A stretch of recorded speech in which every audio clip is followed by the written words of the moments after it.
오늘도 하나님의 은혜가 여러분 모두에게 충만하게 또 풍성하게 임하시기를 바랍니다. 로버트 월빙거라는 하버드 대학의 의과대학 교수가 있습니다. 정신의학 저널이라는 그 의학 잡지에 연구 논문을 발표했는데요. 10대 때부터 50대 사이에 형제들과 좋지 않는 그런 관계가 있는 사람들이 우울증에 걸릴 확률이 많다라는 이런 연구 결과를 발표를 했어요. 이 로버트 월빙거는 225명의 남성을 대상으로 해가지고 이제 임상 실험을 하고 연구를 했는데, 형제 사이 단 한 명이라도, 여러 형제 중에서 단 한 명이라도 사이가 좋은 형제가 있으면 그 사람은 우울증에 걸릴 확률이 적고, 또 형제들이 많지만 그 중에 한 명이라도 사이가 나쁘고 불편하면 우울증에 걸릴 확률이 많다고 이런 발표를 합니다. 그러면서 형제 자매 사이가 좋지 않는 것이 우울증의 초기 전조 증상이고, 형제 자매와 가까운 관계가 잘 되는 사람은 밖에 나가서도 친구나 또래들을 잘 사귄다, 뭐 이렇게 발표를 했어요. 한마디로 말해서 형제 자매 가족 간의 화목이 그렇게 중요하다라는 그런 연구 결과지요. 형제 자매 부모를 만나는 추석을 앞둔 그런 주일이기 때문에 이런 가정 또 부모 형제를 생각하는 그런 말씀을 준비를 했는데요. 이번 추석이 여러분에게 있어서 일생일대의 가장 즐거운 명절이 되기를 바랍니다. 아멘 하면 그대로 하면 이루어질 줄로 믿습니다. 옆에 사람들에게도 한번 말해서요. 일생일대의 가장 즐거운 명절 되기를 바랍니다. 일생일대의 가장 즐거운 명절 되기를 바랍니다. 오늘 그 비결을 알려드릴게요. 자, 오늘 본문은 우리가 읽은 대로 그 요셉과 그 형제들이 만나가지고 뜨거운 포옹과 눈물과 용서와 화해가 일어나는 그런 감동적인 얘기를 기록하고 있죠. 37장에서부터 보면 요셉 얘기가 등장을 해요. 창세기 37장에서부터 보면 요셉이 아버지의 특별한 사랑을 받은 얘기가 나옵니다. 왜 아버지의 특별한 사랑을 받으냐면, 아버지 야곱에게는 4명의 부인이 있었잖아요. 나의, 레아, 실바, 비라, 이 야곱에게 4명의 아내가 있는데요. 야곱은 특히 그 중에서도 나엘이라는 아내를 사랑합니다. 레아도 있고 비라도 있고 실바도 있는데 나엘을 특별히 사랑해가지고 나엘의 아들 2아들 요셉과 베냐민을 이제 특별히 사랑하는 그런 모습을 보여요. 그리고 다른 형들은 들에서 양을 치는데도 요셉은 집에 있게 하고, 또 채색 옷을 입혀가지고 남다른 그런 사랑을 표현하고, 그리고 가문을 이을 후계자로 그렇게 점찍고 생각하는 그런 모습을 보여요. 그러니까 다른 형제들에게는 조금 시기 질투를 받고 미움을 받겠죠.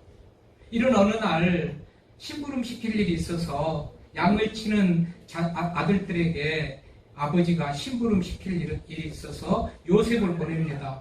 형들에게 잘 있는지 좀 심부름 좀 갔다 와라. 그리고 양들을 치는 형들이 있는 그 양치는 도단이라는 데로 이렇게 가서 보니까 맞아? 형들이 요셉이 오는 것을 봐요. 저 멀리서 보니까 요셉이 분명하거든요. 형들이 모여가지고 얘기합니다. 저 건방지고 아버지의 사랑만 독차지한 저 요셉을 우리가 없이 하자, 죽여버리자. 그래서 구덩이를 파가지고 죽이려고 그러는데요. 유다가 죽일 것까지 뭐 있냐, 그래도 동생이고 혈육인데 그냥 팔아버리자. 그래서 애굽의 노예로 팔아버립니다. 그래서 39장에 가면 요셉이 팔렸던 종이 돼서 팔렸던 그 주인 보디발의 집에서 생활하는 그런 얘기가 나오죠. 그래서 충성스럽게 종이지만 그 맡겨진 일들을 잘 감당하는 얘기가 39장에 나와요. 그런데 보디발의 아내가 이 요셉을, 청년 요셉을 유혹을 하죠. 근데 유혹을 당하지 않고 믿음을 지키고 있는 이 요셉에게 누명을 씌워가지고, 나를 겁탈하려고 그랬다는 누명을 씌워가지고 억울하게 또 감옥에 가게 됩니다. 참 요셉의 인생 파란만장하죠. 형들에게 팔려가지고 종으로 팔리고 종살이 하는 중에 누명 쓰고 감옥에 갔고, 40장에 보면 이 감옥에서 요셉만 있는 게 아니고 정치 말하자면 권력의 중심에 있었던 사람들이 무슨 사건으로 인해 가지고 감옥에 들어있는 관원장들이 있어요. 떡 맡은 관원장, 술 맡은 관원장들이 있는데 어느 날 이 사람들이 꿈을 꿉니다. 그래서 꿈을 해석을 하지 못해 가지고 고민하는데 요셉이 그 꿈을 해석해줘요.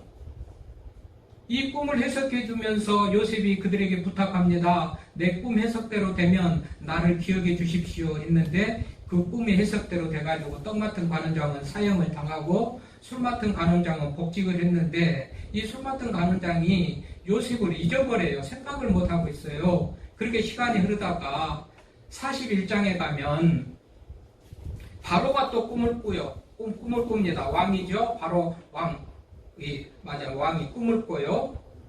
근데 이 꿈을 해석을 못합니다. 온갖 그 나라에 있는 뛰어난 지식인들, 점술가들 뭐 다 불러가지고 해석을 하라고도 못해가지고 이때 술 맡은 관원장이 감옥에서 자기 꿈을 해석해가지고 자기가 복직하고 꿈대로 된 것을 생각하면서 요셉을 청거해요. 이 사람이면 충분히 왕의 꿈을 해석해 줄 겁니다. 그래서 요셉이 그 꿈을 해석한 것 때문에 41장에 총리가 돼요. 총리가 될 때에 하나님께서 요셉에게 또 꿈을 보여주는데 어떤 꿈이냐 하면 7년 큰 풍년, 7년 동안 큰 풍년, 대풍이 들다가 7년 동안에는 아주 흉년이 드는 그런 꿈을 꾸어주면서 7년 풍년에 온갖 곡식들을 최대한 많이 쌓아놓고 말하자면 창고에 쌓아놓도록 그렇게 보여주는 것이죠. 이제 요셉이 이런 꿈대로 그렇게 이제 계획을 세워가지고 애굽 땅에 창고마다 양식이 가득하게 채웁니다. 그래가지고 이제 오늘 2년이 지났다고 그러니까 2년이 지나는 동안 이 요셉의 지금 가족들은 가나안 땅에 있는데 그동안 한 2년 동안 하자면 딱딱 긁어가지고 씨앗까지도 종자까지도 남기지 않고 다 먹고 버티다가 더 이상 버틸 수가 없으니까 애굽으로 식량을 구하러 옵니다. 1차로 식량을 구하러 오는데 형들은 요셉을 모르죠. 요셉이 모든 총괄 관리를 하고 있는데 특별히 가나안 땅에서 온 사람들이 양식을 구한다고 그러니까 자기 고향 사람이잖아요. 혹시나 우리 형제가 있을까 해서 그랬는지 직접 쫙 간장을 하는데 요셉은 형들을 금방 알아봅니다. 아, 형들이 왔구나. 형들은 요셉을 모르지요. 외모도 비슷하고 풍채도 크기도 비슷하고 목소리도 비슷할 텐데 못 알아봐요. 왜 그러죠? 아니, 작은 나라의 종으로 팔린 요셉이 대제국 이집트의 총리가 되었으리라고 생각을 못한 겁니다. 그러니 아무리 목소리가 비슷하고 하자면 키가 비슷하고 풍채가 비슷해도 알아보지를 못해요. 요셉 한 사람만 알아봐요. 그래가지고 식량을 가지고 가는 그들에게 다음에는 이제 집안 사정을 물어보지요. 아버지도 잘 있냐, 형들도 여기가 다냐 물어보다가 베냐민이 있는데 함께 오지 않았다는 것을 알아요. 아까도 얘기했지만 야곱은 요셉과 베냐민, 나엘의 두 아들을 사랑했는데 요셉이 지금 형광불명이 돼버렸고 형들이 요셉을 팔아버리고서는 짐승을 잡아가지고 그 요셉의 옷을 벗겨가지고 피를 묻혀가지고 아버지한테 죽은 것 같다, 짐승에게 먹힌 것 같다. 그래서 아버지는 지금 그렇게 알고 있는 상황이니까 이제는 사랑하는 나엘에게 난 아들은 베냐민밖에 없으니까 베냐민은 집에 내려가지 못하도록 데리고 있었단 말이죠. 근데 요셉이 또 공교롭게 혹시 다음에 식량 떨어져가지고 또 올 때는 그 아들도 데리고 와라. 그 아들 데리고 오지 않으면 식량을 안 준다. 그런 거죠. 형들은 이상하게 생각하면서 더 깊이 생각을 못하고 그냥 갔다가 한 1년 또 먹다가 또 식량이 다 떨어져서 두 번째 식량을 얻으러 왔다는 얘기입니다. 그래서 두 번째 식량을 얻으러 오는 게 이제 43장에서부터 나오는데요. 그때는 아버지에게 말하죠. 베냐민 데리고 가야 됩니다. 그 애굽의 그 총재라는 사람이 꼭 동생을 데리고 와야 식량을 준다고 그랬다고 그러는데 아버지는 굶어 죽으면 죽였지 베냐민 못 보낸다. 아들과 아버지 사이에 실랑이가 벌어지죠. 데리고 가야 됩니다. 또 아버지는 안 된다. 요셉도 죽었는데 이 베냐민마저 죽게 할 수는 없다. 그러면서 버티는 게다가 유다가 그렇게 설득을 하지요. 아버지를. 내가 담보를 하고 내가 책임지고 이 막내 동생 베냐민 데리고 올 테니까 이번에 허락해 주십시오. 그래서 유다가 데리고 와요. 형제들과 같이 데리고 와요. 또 요셉이 그런 상황을 다 알지요. 그러면서 결국은 이 요셉이 다 식량을 가득가득 채우도록 하고 베냐민의 자리에 따른 은잔을 숨겨 넣어가지고 결국은 은잔을 훔쳐가는 자로 그렇게 말하자면 만들어가지고 요셉이 조작을 한 거죠. 그렇게 해서 잡아들려고. 그렇게 계획대로 요셉의 계획대로 베냐민의 자루에서 은잔이 나와가지고 베냐민이 인질로 잡히게 되는 거예요. 그런데 이런 상황 앞에서 유다가요. 이 요셉을 설득합니다. 내가 대신 인질로 잡혀있을 테니까 동생 베냐민은 아버지에게 보내달라. 아버지에게 있어서 이 베냐민은 생명과 같은 존재인데 올 때도 사정사정해가지고 내가 책임지겠다고 큰 소리치고 이 동생을 데리고 왔으니까 이번에 내가 인질로 잡히니까 동생 보내주십시오. 그렇게 이제 설득을 하는 거예요. 자, 이 과정 속에서 이게 44장에 있었고 오늘 45장 이제 읽었던 본문의 얘기가 나오는데 이 과정 속에서 요셉은 야, 형들이 변했구나. 동생 베냐민을 저렇게 사랑하는구나. 아버지의 마음을 아프게 하지 않으려고 아버지가 아버지에게 약속한 것을 지키려고 동생 대신해서 형 유다가 인질로 잡혀 있다고 자청하는구나. 이런 것들을 보면서 이제 말하자면 이제 말하자면 형들의 어떤 그 마음의 상태나 이런 가족 관계에 대한 정을 확인하는 것을 이제 마치고 이제는 이제 본인이 정체를 드러내는 그런 내용이 오늘 본문에 있었던 그런 내용이에요. 그래서 주변에 시중 드는 사람들을 다 물러가게 하고 총리가 돼가지고 형제들을 붙들고 엉엉 운다는 것이 체면이 안 섰는지 채통이 맞아면 없다고 생각해서 그랬는지 모르지만 다 물러가라고 하고 이제 형제들만 남았을 때 그렇게 이제 신분을 밝히잖아요. 그 얘기가 2절에 요셉이 큰 소리로 우니 애굽 사람에게 들리고 바로의 궁중에 들렸다. 맞으면 집무실이 따로 있고 왕궁이 따로 있고 지금 총리 집무실이 따로 있는데 총리 집무실에서 얼마나 크게 울었는지 왕궁에까지 그 소리가 들렸다는 거예요. 그러니까 이 요셉의 이 울음을 보면 형제를 만나는 그 기쁨, 그 감격, 감동도 있고 정말 이제 눈물로 인해서 다 맞아면 용서하는 어떤 그런 상황이 생긴 겁니다. 그러면서 3절에 나는 요셉입니다. 그런데 형들이 무슨 말인지 잘 이해를 못하는 거죠. 요셉이 누구야? 까맣게 잊어버리고 도대체 요셉이 여기에 있으리라는 생각을 못하는 겁니다. 그랬더니 4절에 다시 한번 나는 당신들의 아우 요셉인데 당신들이 팔았던 사람입니다. 라고 다시 말하잖아요. 형들이 깜짝 놀랐겠죠. 자, 이런 사실을 우리가 한번 생각해 보십시다. 22년 만에 거의 만나는데 요셉은 그 형들로부터 시기 질투를 받고 팔려가지고 고생을 하면서 얼마나 마음속에 원망이나 분노나 미움이나 이런 것들이 가득했겠어요? 그런 마음을 가지지는 않았다지만 사람이라면 다 가질 만한 그런 마음 아니겠냐 말이죠. 성경이 요셉이 이런 마음으로 살았다는 건 아니지만 어쨌든지 자, 아버지는 또 어땠어요? 아직 아버지는 만나기 전이지만 이제 형들이 가서 아버지를 모시고 오겠지만 아버지는 지금도 아들을 잃어버린 그 안타까운 마음에서 한숨 짓고 나날로 눈물로 한숨으로 보내는 그런 아버지. 또 형들은 어때요? 동생들을 팔아버리고 형들 마음을 편하지는 않겠죠. 그래도 혈육이고 핏줄인데 그래도 동생인데 미안한 마음도 있고 두려운 마음도 있고 죄책감도 있고 그런 형들 아니겠어요? 그럼 팔아버린 자와 팔린 자가 이제 한 장소에서 만나가지고 뜨겁게 지금 눈물을 흘리고 포옹하는 그런 모습. 여러분 이 가족의 맞아면 추석에 가족들 간에 이런 만남이 있기를 바라면서 제가 말씀을 전하는 거예요. 어떤 연유로 어떤 사연으로 가족들과 인연이 끊기고 연락을 맞아면 두절하고 이렇게 사는 그런 관계가 있다면 여러분 나도 보고 싶고 가고 싶기도 하지만 그렇게 나를 미워할 것이다. 내가 오면 문제는 박대할 것이다 라고 생각하는 그 형제 자매도 우리를 기다린다는 사실을 기억하십시오. 그렇잖아요. 우리 가끔 옛날에 보면 뭐 텔레비전에 무슨 일로 연락이 두절돼가지고 미안해서 못 가고 어떻게 중간에서 텔레비에서 방송국에서 이 연결을 해가지고 만나게 될 때 쭈뼛쭈뼛하게 정말 자신 없이 망설이면서 다가가지만 그 만나는 사람도 얼마나 기다렸다는 듯이 피차 반가운 마음으로 그렇게 만나는 그런 장면들을 우리가 보면서 지금 그런 사실들이 상황들이 연상되지 않습니까? 그래서 요셉의 형들 앞에서 요셉이 나는 요셉입니다.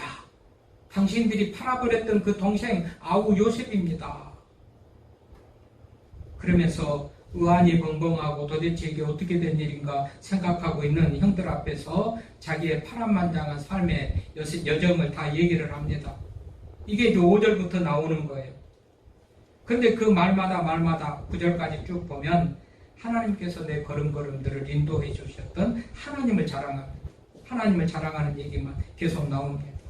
5절에 당신들이 나를 이곳에 팔았다고 해서 근심하지 마소서, 한탄하지 마소서. 하나님이 생명을 구원하시라고 나를 당신들보다 먼저 보내셨나이다.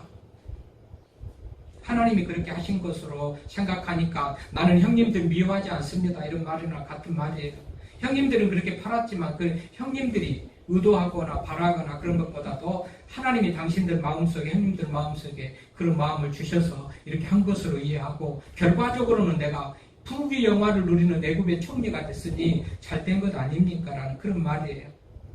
여러분 혹시 우리 중에도 의도하지 않게 의도하자면 이렇게 의도하든 의도하지 않든 어떤 이 형제들과 가족들 간에 불행한 일, 불편한 일이 일어난다 한들 여러분 그것도 좋게 보면 하나님이 하셨다고 생각하면 그 감정을 가지고 대하지 않아도 될 맞으면 감정을 가지지 않을 수가 있겠죠. 하나님이 하셨는데 하나님이 그 마음속에 감동을 주고 역사하고 이렇게 하도록 그런 할 마음을 주셔서 했다고 생각하면 형제와 자매에 대해서 개인적인 감정은 그렇게 없을 거 아니겠냐 그 말이에요. 요셉이 지금 그런 얘기를 하나님이 하셨다 당신들 탓 아닙니다.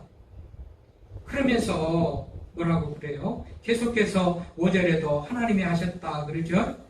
또 7절에도 하나님이 큰 구원으로 당신들의 생명을 보존하고 당신들의 후손을 세상에 두시려고 나를 당신들보다 먼저 보냈다. 하나님이 하셨다는 거예요. 얼마나 8절에도 그랬잖아요. 하나님이 나를 바로에게 아버지로 삼으시고. 자, 요셉의 인생 여정 속에서 하나님이 개입하셔서 종으로 팔려가지고 종살이하다 죽을 인생을 대제국 이집트의 총리로 삼아주신 하나님. 그 하나님이 인생을 이끌고 여기까지 나를 인도했다라고 지금 말하고 있는 것이에요. 그러니 나는 당신들에게 감정 없습니다. 하나님이 하신 일에 무슨 우리가 반기를 둘 수가 있습니까? 그저 순종할 것뿐이고 당신들의 마음도 하나님이 그렇게 하셨으니 나는 당신들에게 감정이 없습니다. 그런 말을 하는 거예요. 그리고 어떻게 합니까? 가족을 먹이겠다고 다 가족들을 다 모시고 오라고 지금 그런 얘기를 하죠.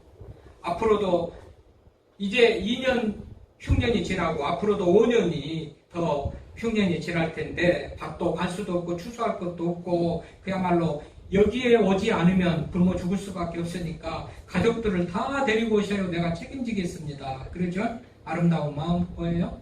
감정도 있겠고 서운함도 있겠고 체면으로 아들이고 형의 입장에서 동생의 입장에서 적당히 그냥 1, 2년치 먹을 거라든지 적당히 그냥 말로라든지 때워도 될 뻔한 그런 상황이지만 요셉은 가족을 책임지겠다는 거예요.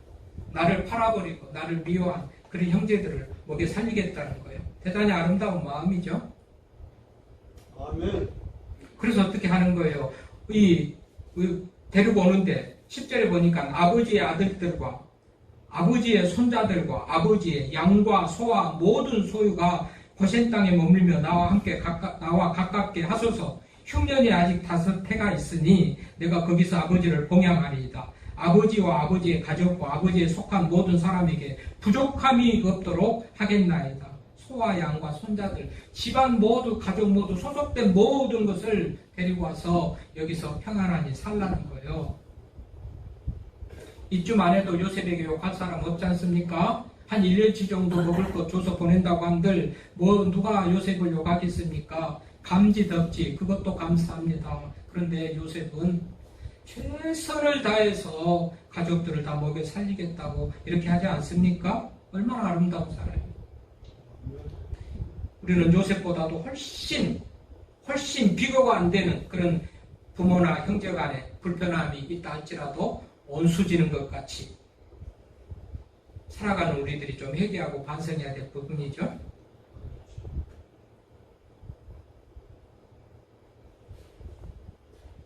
그렇잖아요. 요셉하고는 비교도 안 되게 좀 서운한 것은 있어도 우리를 팔아버리지는 않았고 좀 서운한 것은 있을지 몰라도 그렇게 시기하고 질투하고 죽어라고 사지에 내모는 그런 가족은 없을진데 우리는 꼭 가족들을 형제들을 언제 어떤 과거의 어떤 사건 섭섭한 일 하나 기억하면서 온수대하듯이 하는 그런 모습이라면 회개해야 될 거 아닙니까? 그리고 나서 뜨겁게 다시 형제들과 입 맞추고 목을 안고 그렇게 이제 포옹하는 그런 모습을 보이죠. 그러면서 13절에 보면 내가 애굽에서 누리는 영화와 당신들이 본 모든 것을 다 아버지께 아뢰고 속히 모시고서요. 부족함이 없도록 다 하겠나이다. 그리고서는 아우 베냐민하고 먼저 목을 안고 울지요. 그러니까 어머니가 같은 형제니까 어머니 넷 중에서도 특별히 요셉과 베냐민은 어머니가 같은 형제잖아요. 나의 내 아들. 그래서 베냐민은 목을 안고 우니 베냐민도 요셉은 목을 안고 울고 얼마나 그리운 만남입니까? 형이 있다는 얘기는 들었는데 어렸을 때 종으로 팔려버렸다고 그 형은 어디 가서 잘 있을까? 먹고나 살까? 얼마나 이국 땅 타향살이에서 종살이하면서 고생할까 힘들까? 이렇게 생각했던 그 형이 총리가 돼서 만났으니 얼마나 감동이고 감격일까? 밤새워서 아마 울어도 부족했을 것 같습니다. 어쨌든지 베냐민의 목을 안고 우니 베냐민도 요셉의 목을 안고 울고 그리고 나서 15절에 보면 또 형제들과 입 맞추고 안고 울었다.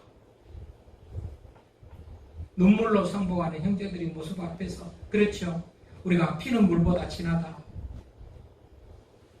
한때는 미워하고 한순간 실수하고 이렇게 허물이 있고 동생을 사지에 내몰고 종으로 이국 땅에 팔아버리는 그런 잘못이 있을지라도 응어려진 이런 감정과 가슴들이 풀려지는 그런 감동적인 현장입니다.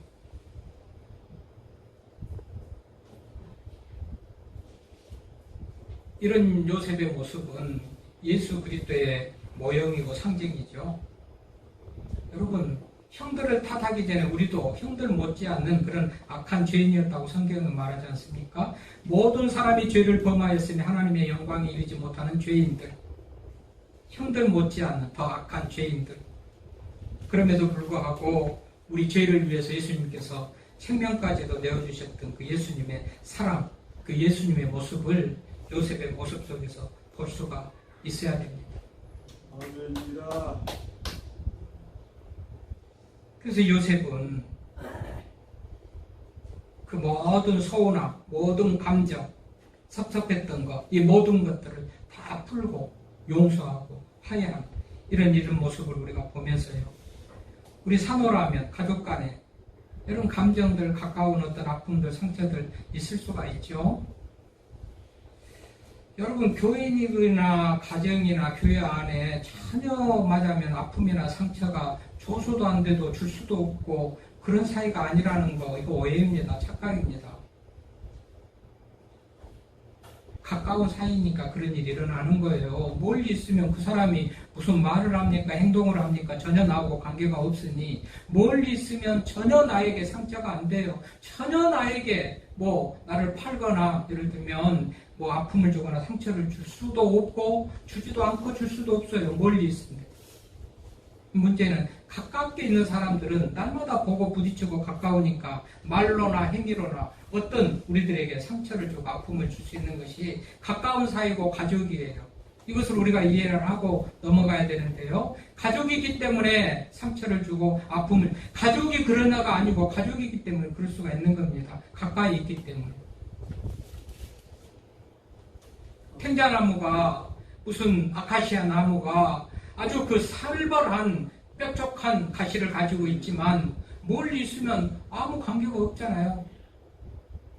가까이 가서 만지거나 뭐 열매를 따거나 가까이 갈 때 나를 찔리는 거예요. 그러니까 여러분 우리 가족들이 다른 사람은 나에게 상처를 주더라도 가족들은 나에게 상처를 줘서는 안 된다는 생각 바꿔야 됩니다. 바꾸는 것이 맞아요. 남들은 왜 나한테 아무 멀리 있는 사람 나하고 무슨 관계? 말 한마디 썩지도 않고 행동 하나 뭘 하나라도 불편한 것이 없는데 가족이기 때문에 날마다 보고 부딪히기 때문에 아픔이 되고 상처가 될 수 있다는 것을 우리가 기억을 하면서 그래서 이해하고 용서를 해야 되겠는데 여러분 가족 간에 불화가 있고 갈등이 있고 이런 서운함이 있을 때 우리 대부분은요 나는 아무 문제가 없는데 다른 사람만 문제 있어 부모만 문제 있고 형제만 문제 있어 이렇게 보니까 가족 간에 갈등이 있고 불화가 있는 거예요. 여러분 어떤 가족 간에 문제가 있으면 자기 자신을 살펴보세요. 나는 얼마나 잘하고 있는가. 내가 이해하고 내가 용서하고 내가 사랑하면 아무 문제가 안 돼요. 여러분 오늘 본문을 보면 얼마나 큰 문제예요. 드디어 만났다. 요셉이 말하자면 자기를 살피지 않고 감정대로 하고 요셉이 하나님이 하신 역사를 말하자면 부정하고 그런 모습을 가지고 형제를 만났다면 온수를 내나무에 달해서 온수 만나는 것 같이 참 잘 만났다고. 형님들 잘 만났네요. 드디어 내가 보복하고 온수 갚을 때가 됐네요. 그렇게 했을 텐데 그러지 않는 것은 용서하는 마음을 가지고 사랑하는 마음을 가지고 보니까 현상이 바뀐 거 아닙니까? 아니 있었던 사실이 현상은 그대로 있잖아요. 사람이 바뀌니까 바뀌는 거 아니냔 말이죠. 아니 그 현상이 뒤집어지고 바뀌어지고 형들이 종으로 팔려지고 맞아면 요셉이 뭐 이 주인 노릇을 하고 어떤 상황이 바뀐 게 아니고 요셉 한 사람의 마음을 바꾸니까 고쳐먹으니까 그 상황이 화해와 용서로 감동적인 그런 눈물의 바다로 변한 거 아니냐 말이죠. 그런 의미에서 여러분 내가 마음먹게 내 마음만 바꾸면요 전혀 문제 없습니다. 모든 것이. 내가 그걸 그렇게 보기 때문에 언제나 문제고 내 생각만 옳고 내 생각만 맞고 다른 사람은 다 틀리고 다른 사람이 다 잘못했다고 생각하니까 그렇게 보일 뿐이란 말이죠.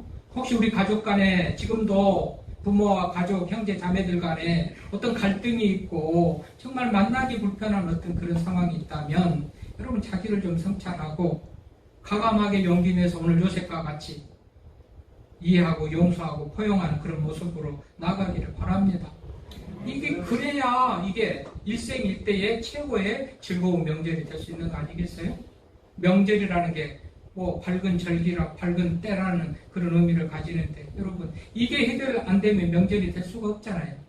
어두운 절기 맞아면 암절이 되는지 이런 말이 있는지는 모르겠습니다만 그런 명절 하는데 즐거운 명절 기쁜 명절 특히나 이 추석은 정말 다른 어떤 절기보다도 한가위만 같아라 추석만 같아라 하는 명절 중에서도 가장 좋은 그런 명절인데 여러분 부모하고 형제하고 자매하고 뭔가 서먹하고 막내가 중단되고 불편한 게 있으면 오늘 이 말씀을 기억하면서 찾아가십시오. 손 내미십시오. 용서를 구하십시오. 그분들도 기다리고 있다고요. 안타까운 마음을 기다리고 있다고요. 지가 언제까지 가나 보라. 지가 오지 않는 한 나도 뭐 발 끊고 연락 않고 살겠다고 그렇게 있는 분이 아니에요. 오면 용서할 텐데 오면 좋겠다. 보고 싶다. 만나고 싶다. 할렐루야입니다. 아멘이고요. 그래요. 여러분 이번 추석에는 정말 명절 되시기를 바랍니다. 정말 이 막혔던 형제, 부모 이런 소통 모든 것들이 다 일어나고 행복한 그런 명절 되어줄 수 있기를 바랍니다.